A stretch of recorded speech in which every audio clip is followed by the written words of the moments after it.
It's Thursday, October 29th. This is the Hermetic Hour. I'm your host, Poke Runyon. And tonight we present a discussion on the fourth sphere of the Qabalistic tree of life, Chesed, or Gedulah, the sphere attributed to Jupiter, the king of the planets, and the physical locus of the third eye. We consider Chesed the home of Dagon, Capricorn, the amphibian god of the ancient Canaanites, who is related to Poseidon, the patron deity of ancient Atlantis, which we also place in the Jovian sphere. Now, once again, our texts will be Dion Fortune, Gareth Knight, Michael Greer, and our own Hermetic Yoga, Volume 1. So, if you want to visit the sphere of prosperity, and we can all use some of that, join us for an eye-opener, the third eye, that is. And those of you who are here in Southern California, don't forget our Halloween party this Saturday night with the infamous Mot Mass, honoring the dead. So, as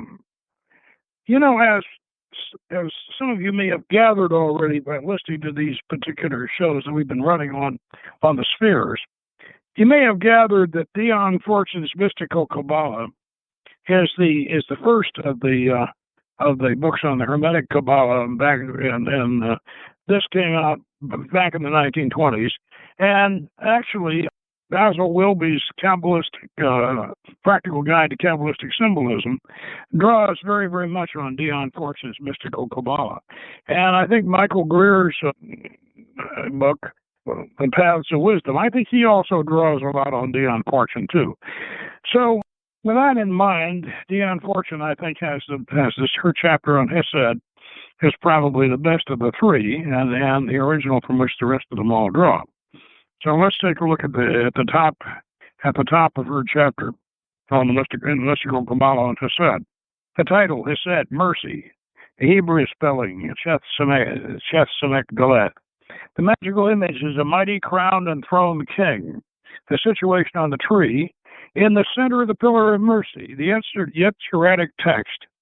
The fourth path is called the cohesive or receptive intelligence because it contains all the holy powers, and from it emanate all the spiritual virtues with the most exalted essences.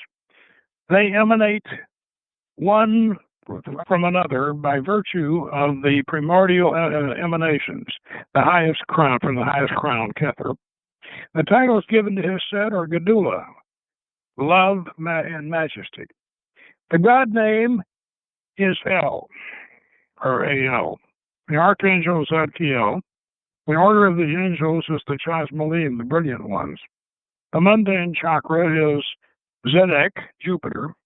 And the spiritual experience is a vision of love. The virtue is obedience. The vice is bigotry, hypocrisy, gluttony, tyranny. The correspondence in the microcosm is the left arm, or at least according to this aspect. Symbols, the solid figure, the tetrahedron, the pyramid, the equal arm cross, the orb, the wand, the scepter, and the crook, shepherd's crook.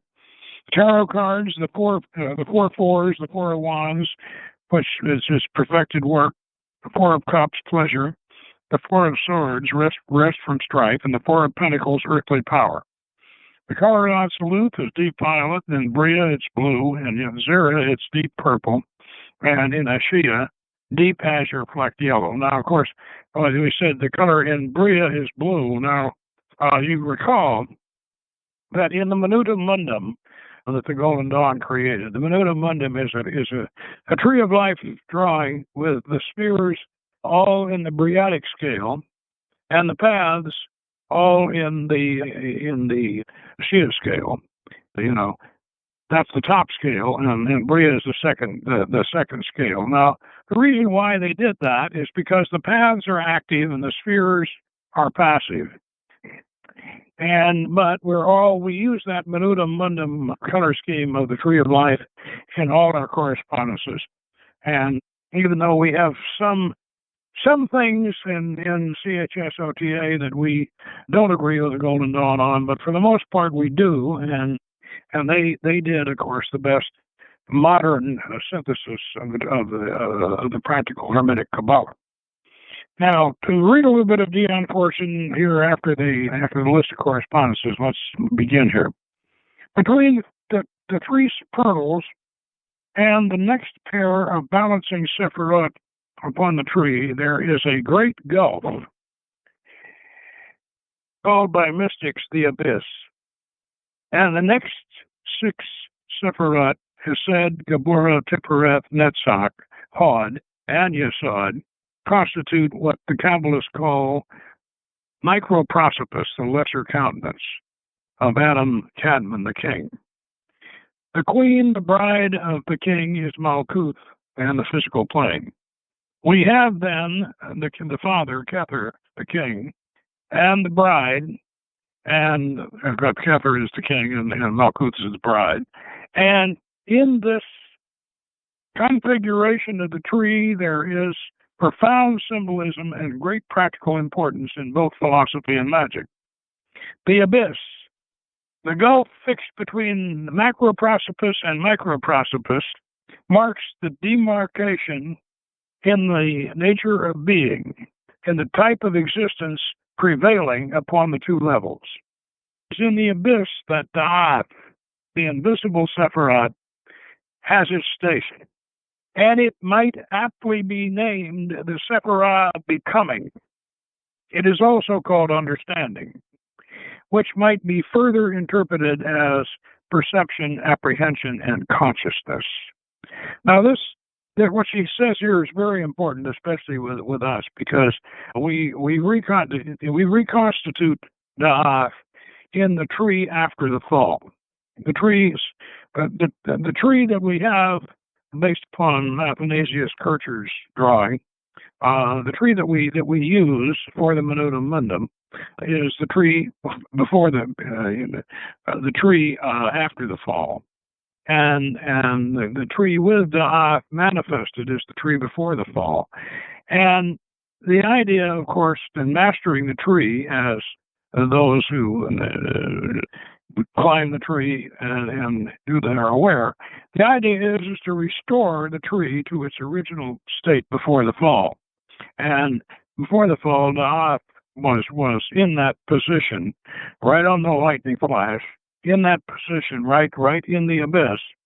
And once you restore the tree, what ends up happening is that Da'ath becomes Saturn. Da'ath it takes on the attribute of Saturn, and it becomes the beginning of the physical universe. So this statement here by Dion Fortune is very, very apropos. The abyss that Da'ath, the invisible Sephiroth, has its station, and it might aptly be named the Sephiroth of becoming. It is also called understanding, which might be further interpreted as perception, apprehension, and consciousness. And of course, we place in the tree before the fall, which we restore, we place Da'ath right in the center of the skull, in the microcosm, and in the chakra position. We place it right in the center of the skull, and we use the whole skull as the cube of space. And we start the physical universe right smack, as you know from studying the cube of space. You know that that's where what the cube of space does is it places the whole tree in a cube format. The corners, the lines, and all the spheres are all in there, and all the paths are in there. And right smack in the center is Saturn, and that's where the physical universe starts. Okay, now, these two types, back to Dion Fortune, these two types of existence, macroprosopis and microprosopis, serve to indicate the potential and the actual manifestation, as our finite minds can conceive it. It begins with microprosopis, and the first aspect of microprosopis to come into being is Chesed, the fourth Sephira, situated immediately below Hokmah, the Father, and the pillar of mercy, of which it is the central Sephira. It is balanced across the tree by Geburah, severity, and this pair, Geburah and Gedulah, form the power and the glory and of the final invocation of the Lord's Prayer, the kingdom. The kingdom being, of course, Malkuth, and is the power and the glory forever and ever. Amen. And, of course, that, as you know, is the formula of the pentagram ritual. Now, let's skip over a little bit. Chesed, being the first sephira of microprosopus, or the manifested universe, represents the formation of the archetypal idea, the correction, the concretion of the abstract. Now, what she's saying here is that, and she goes into some length on this, and I'll try to summarize it, but the idea being here that Chesed is where all the powers of the supernals are concentrated, and everything emanates down from Chesed. And this is why Chesed is considered the king, and this is why the image of Chesed is the king on his throne, and this is why Chesed is attributed to El, which simply means God, A-L, Aleph Lamed. Now, interestingly enough, here's John Michael Greer goes into a very interesting detail on Aleph Lamed, and he points out that Aleph, of course, represents the first letter of the alphabet, and it represents the ox, or represents the bull, and I think we all know that. You take an Aleph, and it's kind of a V, it's kind of a sidewise V with a stroke through it, and if you turn it up and point it, with the point sticking down, it looks very much like a bull, with the two horns sticking up and the ears coming out on the sides, and very much like a bull's head. Do you remember in the Ten Commandments, the first the commandment is that place no other God before me. Now, Yahweh in those days, if Yahweh did actually dictate the commandments, I'm not sure he did, but at least he may have dictated the ones to Moses. But Yahweh in those days, Yahweh did not consider himself the one and only God. It was only later that he adopted that idea. So he was still, so he was saying, place no other God before me. Now this also, of course, applies to El originally, Yahweh's father. It applies to El because El was called Bull El back in the days of the Canaanites, and the other aspect of this is the second letter of El is Lamed, and Lamed is right in the middle of the alphabet. So Aleph is in the beginning of the alphabet, and Lamed is in the middle. And what does Lamed mean? It means the ox goad. So we have El the bull in the beginning of the alphabet, and then we have Lamed the ox goad driving the force driving the L in the middle of the alphabet, and the two together. By the way, that's also the wielder of the ox goad is the Canaanite who became one of the first kings of Israel, Shamgar, and he killed 600 Philistines with an ox goad, and so the ox goad has since become quite a holy symbol, symbol of power and rulership. Now, I'd like to read our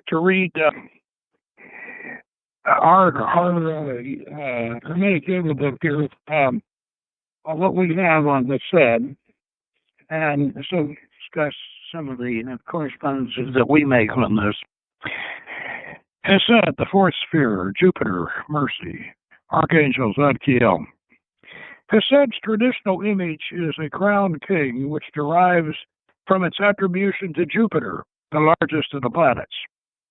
And because of this, mercy and prosperity are both magical and astrological qualities. We also attribute Chesed to the lost kingdom of Atlantis, ruled by Poseidon, whom we equate with the Phoenician god Dagon, and also the Sumerian amphibious teacher Oannes. Is fixed in the stars as Capricorn, the fish goat, which is also called the gate of the gods. If you recall, the Capricorn is the gate of the gods, and Cancer is the gate of men. And the souls come in through Cancer, and then they go out through Capricorn. Now, we theorize that these amphibious aliens were extraterrestrial and have reincarnated among us, so that we communicate with their presence in our Chesed psychic center chakra. Dagon lives for us in a tank in the great temple of Poseidon. We can visit him in our own yoga meditations or in our path workings. And he has shown us a mudra for opening our third eye. And he helps us navigate the starways of the Soma Sophia. Now, the Soma Sophia is the Greek goddess of the stars, and is in fact the true nature, the true before the fall. The Soma Sophia is Binah, and that derives from the Egyptian goddess Nuit originally, and which is eventually carried through to the Phoenicians with the temple of Melkart, and also the Alexandrian tombs. You see the goddess, the goddess Soma Sophia in the sarcophagi, because in the Greco-Roman period in Egypt, they were very much into classical astrology and the ascension of the dead, following, the idea of going through Capricorn and ascending. Now, Dagon has shown us a mudra for opening our third eye, and he helps us navigate the starways in the Soma Sophia, so I read that. Now, when I say the mudra for opening the third eye, and this, of course, is described and detailed in our yoga book, which, if you're an associate member, it's available to associate members this year. The first and second volumes will be available outside of membership next year, but right now, if you want to get our Hermetic Yoga book, you have to sign up with our associate member program. So this is an incentive to do that. Now, the way we do this, when we go either in our internal yoga meditations or in our path working to Chesed, we go and visit the temple of Poseidon in Atlantis, and in the center of the temple is a huge statue of Poseidon, and up in the head of Poseidon is a tank filled with water that Dagon, the last amphibian, alien amphibian, lives in this tank, and you can go up into the statue, and Dagon will come out of the tank, and he will help you open your third eye.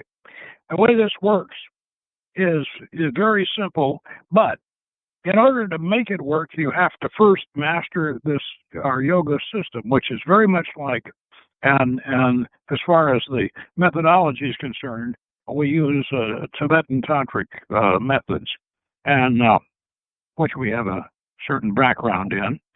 Myself and some other OTA members went through the Sakya Order's Vajrayogini program, along with Vajra and several others, and so we use Tibetan methods, but we use the Western Psychic Center system.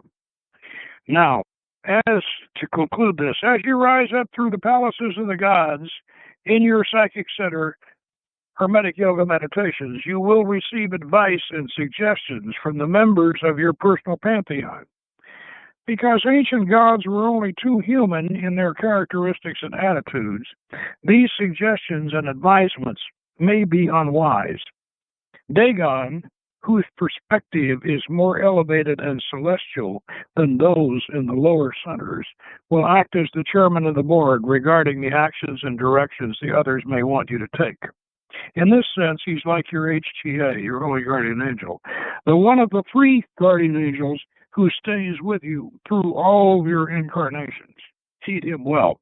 And what I mean by that is that, contrary to popular opinion, And contrary to the sacred magic of Hypermel and the Maj, there are traditionally 3 guardian angels.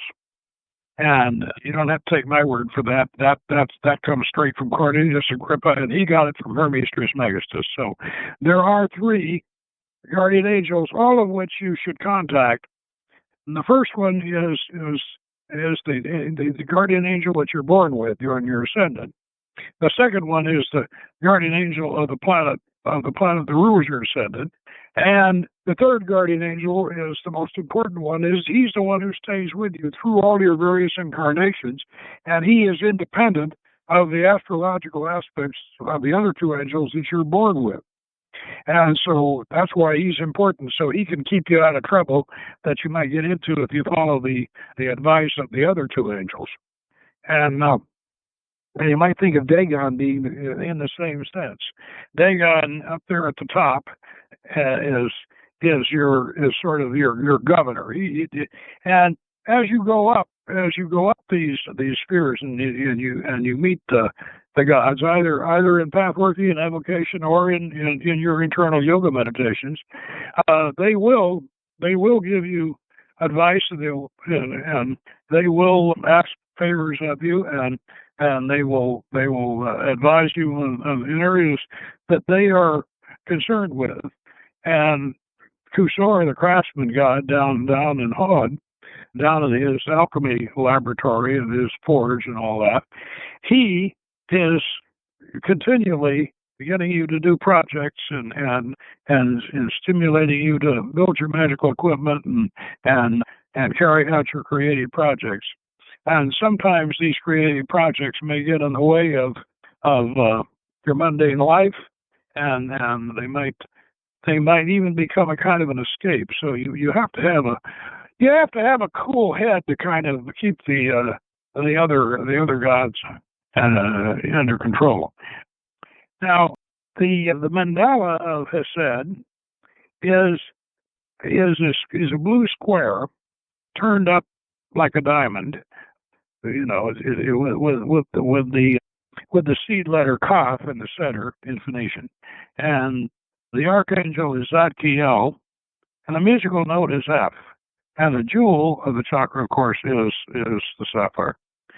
So those are all of the correspondences involved. One of the things about Chesed that Dion Fortune points out is that Chesed concentrates all of the holy powers of above the abyss, Chokmah, Binah, and Kether, and it concentrates those. And of course, they come through Da or Saturn. They come through, but they are. Chesed is the first place where the directions are given. The first place where the king says, "This is what we're going to do," and then all the way down, the other spheres become the workshops, and the workshops and the laboratories for performing the desires of the king. And one of the reasons why we attribute it to Atlantis is because Atlantis, in the Western tradition, Atlantis before it became too arrogant and before it eventually became decadent, which it, according to legend, it did. Atlantis was the peak of ancient Western civilization, and so therefore Atlantis, with its ruling god Poseidon, is a fit attribute for Chesed. And as John Michael Greer points out, it is attributed to water. Chesed is a water sphere. If you want to divide the spheres into the 4 elements, it's one that relates to water.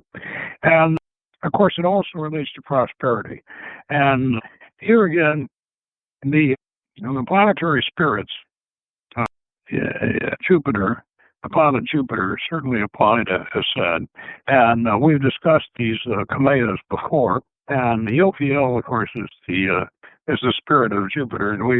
And So if you want to do Jovian operations for prosperity, Ophiel is a good place to start.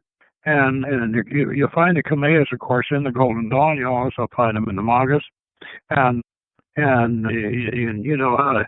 And the best way, we think, to make talismans is to use Mather's version of the Key of Solomon and use that spirit wheel version, put all your correspondences around the points of the wheel, and then put the Kamea for the planetary intelligence on the backside. Now, to review again, with Kameas, you have two entities.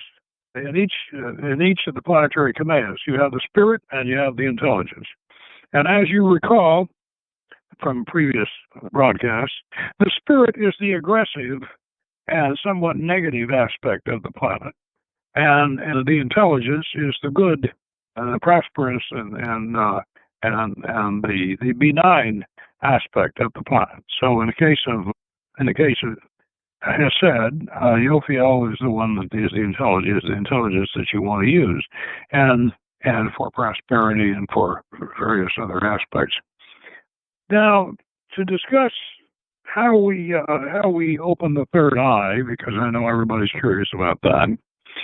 The way you open the third eye is you get up inside Poseidon, the statue of Poseidon, inside the head, and inside the head is this tank, and Dagon comes up out of the tank, and he's an anthropomorphic amphibian creature, and with a third eye, and you can either merge with Dagon, or he can help you. He can instruct you on how to do this. And what he will have you do is you're standing. If you face outward toward where the third eye would be in the statue of Poseidon, if you face outward, there's a curtain drawn that's divided in the middle, and all you have to do is part that curtain. And as that curtain parts, and there's a mudra for doing this, it's very simple. And there's a mudra for doing this, and you part the curtain. And as you move your palms of your hands apart, the curtain will part, and you can look out on the astral plane and see your destination. Before you open the curtain, you must declare your destination. And then when the curtain opens, you will see it. Now, if you want to go ahead and project, then you lower your hands and you project automatically. This will defenestrate you through the window of the third eye, and you will be on your way. And but I have to tell you, in order to do this, you must first master the Western version of Tantric Yoga. And as far as I know, we are the only people who can teach you that. And nobody else has attempted anything like this. As I said previously, Crowley certainly couldn't do it, and Julius Evola didn't attempt it, and Franz Martin didn't attempt it. And the reason why they didn't was because during their era, of all three of those magicians, who were very familiar, by the way, with yoga and even with Tantric Yoga, especially Julius Evola, the reason why they didn't attempt it was because Sir John Woodruff wrote this book called The Serpent Power back in 1910. And it showed the Laya Yoga. And I don't want to call it Hindu because the Hindus do not, the Brahmins don't admit to Laya Yoga. They don't. This is a separate thing from Orthodox Hinduism. But regardless of that, the Laya Yoga is the Indian version of the chakras, the psychic centers, and what have you. Now, unfortunately, Woodruff's book got attributed to the Tibetans, and the Tibetans, of course, are Buddhists, and even the Bunpos are Buddhists now. But the Tibetans are Buddhists, and they had this, as far as we knew, not them, but as far as we were aware in the West, they were the ones who they followed this Laya Yoga that Woodruff had laid out. This is not true. The Tibetans have a different psychic center system for every deity they practice. It's a different one. And yet, as I say, Franz Martin and Evola and Crowley were not aware of this. And so we ended up with, unfortunately, a bollocksed up Western psychic center system, which Paul Foster Case promoted, and which unfortunately even the Society for the Inner Light is hooked up with, and this is very unfortunate because our Western psychic center system was developed during the Rosicrucian period by Jacob Boehm and Johann Gichtel, and it is not. It runs right straight down the lightning flash. It's like the Golden Dawn's middle pillar, except that it has all of the spheres of the Tree of Life that are on the lightning flash are on that middle pillar, and that is the correct system, and for the West, and Hesed is it's the governance, it's the governing area. That's why it's very appropriate to have the third eye there in Hesed, and this is what it should.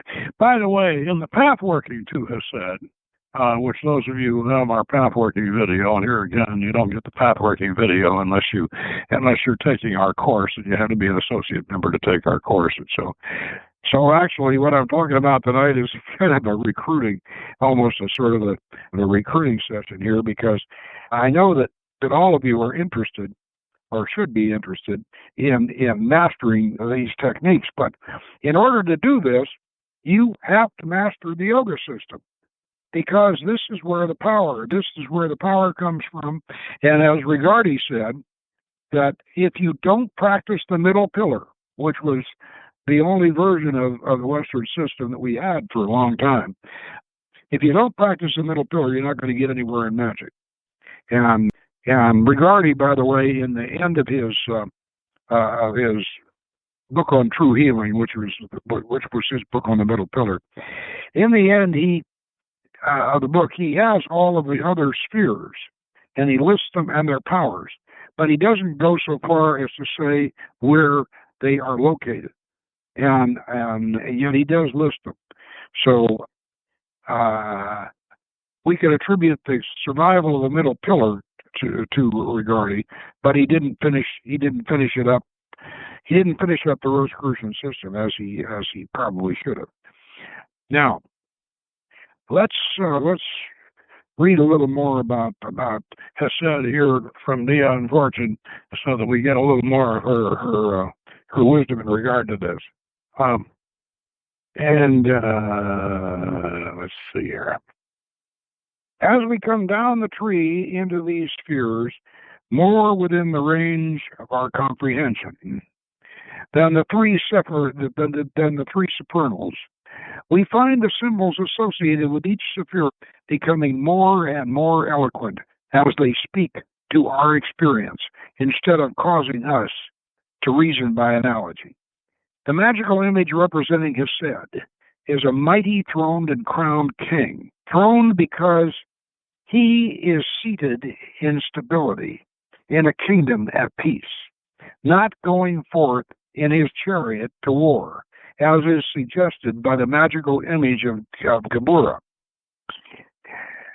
The additional titles of Hesed, Majesty, Love, and Love, bear out this concept of the benign king, the father of his people, and the situation of Hesed in the center of the pillar of mercy further bears out the idea of stability and ordered and merciful law, governing for the good of the governed.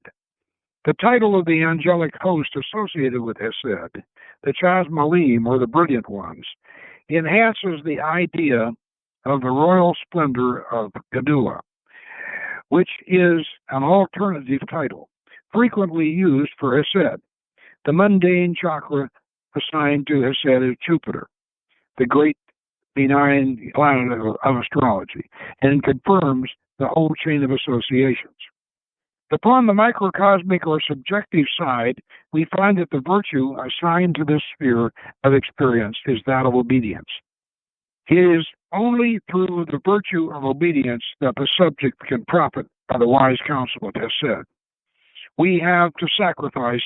Remember I said that Dagon up there in Chesed is the chairman of the board.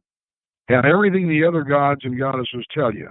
When you get up there to the top, Dagon will sort it out and he'll say, well, that's not a bad idea, but you really ought to concentrate more on something else. We have to sacrifice much of our independence and egoism in order to share in the amenities of organized social life. From this sacrifice and restriction, there is no escape. In this sphere, no more than in any other, is it possible to eat one's cake and have it too. There is no such thing as liberty if liberty is to be interpreted as unrestricted self-will. In other words, here again, Dion Fortune's taking issue with Crowley. Crowley had this philosophy: oh, if it feels good, do it. But then at the same time, he says, find your true will and do it. But in order to find your true will, you have to exercise and do it. You have to exercise a lot of discipline, self-discipline. Now back to Dion Fortune. The force of gravity resists us, if nothing else. Liberty might be defined as the right to choose one's master, or a ruler one must have in all organized corporate life, else there is chaos. It is effectual and inspiring leadership. That is the crying need of the world at the present time. And country after country is seeking and finding the ruler who approximates most closely to its national ideal. Once she was writing this, the Nazis were just getting started. So you know who they found. And it is falling in as one man behind him, which they did. It is the benign organization, it is the benign organizing, ordering Jupiter influence that is the only medicine for the world's sickness. As this comes to bear, the nations will recover their emotional poise and physical health. As I say, at the time she's writing this is when fascism was just getting going, both in Italy and in Germany. And so I'm not sure where her head was in this particular instance, or where her heart was, but Lord knows we need leadership in this country. We certainly do. Firstly, the vices assigned to Chesed, bigotry, hypocrisy, gluttony, and tyranny, are all social vices. Bigotry refuses to move with the times or see another point of view, both fatal vices in racial relationships. And that sounds familiar with today, too, doesn't it? Hypocrisy implies that we do not give ourselves wholeheartedly to the corporate life, but, like Athanasius, keep back a part of the price. Gluttony exposes us to the temptation of taking more than our fair share of the common store. And it is but another name for selfishness. And tyranny is that wrong use of authority which arises where there are taints of cruelty and vanity in nature. I want to digress here for just a minute. I saw a documentary the other night on Warren Jeffs, that the polygamist, who is in prison and running his cult from his prison.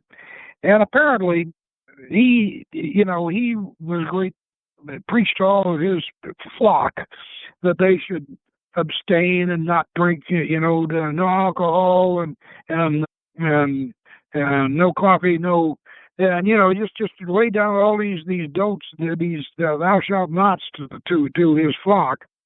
And then he himself went off and got drunk and gambled and did all the stuff that he told them was sinful. And it sounds to me very much like Muhammad Ahmed, the Mahdi, who no sooner did he take Khartoum back in 1880, earlier in the 1880s, then he proceeded, and he had been and he had been saying, "Oh, we make war on the fat and the corrupt." And what was the first thing he did after he took Khartoum? He became fat and corrupt, and he was dead within about 2 years. So it's you might want to say, do as I say, do not as I do. But then on the other hand, power corrupts, and absolute power corrupts absolutely. Back to Dion Fortune. The correspondence in the microcosm is given as the left arm, which indicates a less dynamic mode of the functioning of power than that of the right hand, which grasps the sword in the magical image of the Mura. The left hand holds the orb, which signifies the earth itself, and shows that all is held secure in the firm grasp of the ruler. Chesed, in fact, denotes firmness rather than dynamic strength and energy. The mystical number of Chesed is said to be 4, and this is often represented by a 4-sided figure or a tetrahedron. A talisman of Jupiter is always set up on such a figure. Another symbol of Chesed is the solid figure is understood in geometry, and the reason for this is easily seen if one considers the geometrical figures assigned to the Sephirot, which have already been studied. And that's the equivalent cross, of course, and the 4-sided square. The point is assigned together, the line to Hokmah, the 2-dimensional plane to Binah, and consequently the 3-dimensional solid naturally falls to Chesed. Now, those of you who have seen the Magic of Solomon video, you notice that we had some animation in there showing this principle. And this principle is very important in evocational magic. Now, remember this. The point is assigned to Kether, the line to Hokmah, the 2-dimensional plane to Binah, and consequently, the 3-dimensional solid naturally to Chesed. Now, this, of course, this relates to the triangle manifestation. And remember I said that Da'af becomes Saturn, and the physical universe begins in Saturn, that Da'af becomes number 3. Now, number 3 then is the triangle, the flat plane, the 2-dimensional plane, the flat plane. And in the center of that evocational triangle is a big green dot. All right, remember? Now, the big green dot in there, that big green dot represents the first solid. Whatever manifests in that triangle, that flat plane, is going to be a solid, because it arises from the flat plane, number 3, the flat triangle. And the very nature of the tetrahedron that we're talking about here pulls that solid back toward the center of the flat plane. And in other words, it can't extend too much further than an equilateral tetrahedron. It can't extend that much further. So this is why the triangle is referred to as sometimes as a demon trap, because it holds the spirit in the center of that triangle. Now, but more is signified in this connection than a mere random series of symbols. The solid essentially represents a manifestation as it is known to our 3-dimensional consciousness. We cannot conceive of a 1 or 2-dimensional existence, save mathematically or symbolically. Chesed, as we have already noted, is the first of the manifested Sephirot. Therefore, how naturally does the symbol of the solid figure come into line with the rest of its symbolism? The solid figure used for the purpose of symbolizing Chesed is usually the pyramid, which is a 4-sided figure consisting of 3 faces and a base, thus expressing the numerological quality of Chesed. There are many different aspects of the cross as a significant mystery symbol, besides the Calvary cross of the Christian mystery, and each of these crosses represents different modes of the functioning of spiritual power, just as do the different forms of the holy names of God.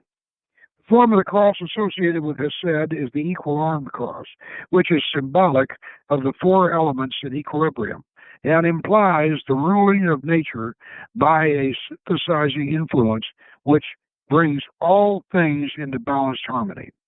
The orb, the wand, the scepter, and the crook, all assigned to this sephira, express so perfectly the different aspects of the benign royal power of Chesed that they are in no need of elucidation. The four tarot cards that are placed on Chesed when the pack is set up for a divination carry out the ruling idea of the correspondence. The Four of Wands symbolizes perfected work, which thus representing admirably the achievement of a king in peacetime as well as in his well-governed kingdom. The Four of Cups is called the Lord of Pleasure, and is in keeping with the title of splendor assigned to Chesed, and with the brilliancy of its angelic host. The Four of Swords indicates the rest from strife, and agrees perfectly with the significance of the seated ruler. The Four of Pentacles is the Lord of earthly power, a symbolism so obvious that it needs no elucidation. The consideration of the Azuric text has been left to the last in this study in order that the sequence of the symbolism unfolding in each ordered relationship might not be broken in upon.